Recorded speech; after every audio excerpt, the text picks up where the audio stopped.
Hello everyone, চলে আসলাম তোমাদের সাথে আবার একটা নতুন রেসিপি শেয়ার করতে। তো আজকে আমি বানিয়েছিলাম বাড়িতেই সুইট চিজ পাস্তা। তো তার জন্য প্রথমে আমি গরম জলের মধ্যে পাস্তাগুলো নিয়ে একটু সামান্য নুন এবং একটু সামান্য ঘি দিয়ে ওটাকে সেদ্ধ করে নিলাম। তারপরে একটু সামান্য সর্ষের তেলে একটা শুকনো লঙ্কা দিয়ে আমি বানিয়ে নিলাম চিলি ফ্লেক্স, ঘরোয়া চিলি ফ্লেক্স। তারপরে বাটারকে কড়াইয়ের মধ্যে দিয়ে একটু কাজু কিশমিশকে আমি ভালো করে ভেজে উঠিয়ে নিয়ে আবার বাটার দিয়ে তার মধ্যে 2 চামচ ময়দা মতো দিয়ে ভালো করে নাড়তে থাকতে হবে যতক্ষণ না ঠিক এরকম আসছে, ঠিক আছে ততক্ষণ। তারপরে কিছু কিছু করে দুধ দিতে হবে অল্প অল্প করে, আর নাড়তে হবে। আর এত সুন্দর নাড়তে হবে, এমন নাড়তে হবে যে ভিতরে যেন ময়দার একটু কণিকাও গুটি না থাকে।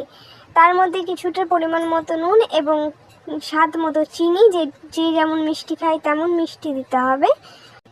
এরপরে সেই ভেজে রাখা বাদামগুলো আমি দিয়ে দেবো, আর বাড়িতে বানানো চিলি ফ্লেক্সগুলোও দিয়ে দেবো। ঠিক দোকানের মতনই হয়েছে, খালি একটু কালো হয়ে গেছে রঙটা। তারপরে দেবো চিজ, অ্যাড করে দেবো তার মধ্যে। আমি ভাবছিলাম যে হাতের থেকে যেমনভাবে দেয় সেইভাবে দেবো, কিন্তু দেখছি না, এটা পুরো লেগে গেছে আমার হাতে। তারপরে দেখো কীরকম থকথকে একটা ব্যাটার তৈরি হয়েছে। তার মধ্যে দিয়ে দেবো আমি পাস্তাগুলো, সেদ্ধ পাস্তা।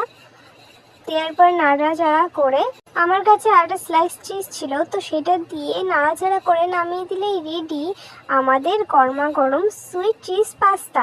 তোমাদের যদি ভিডিওটি ভালো লেগে থাকে একটা লাইক এবং শেয়ার করে দেবে ভিডিওটি, আর আমার ইউটিউব চ্যানেলকে সাবস্ক্রাইব করে দেবে এরকম আরও ভিডিও পাওয়ার জন্য।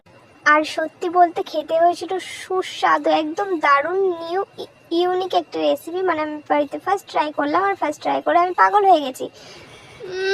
তো বাই।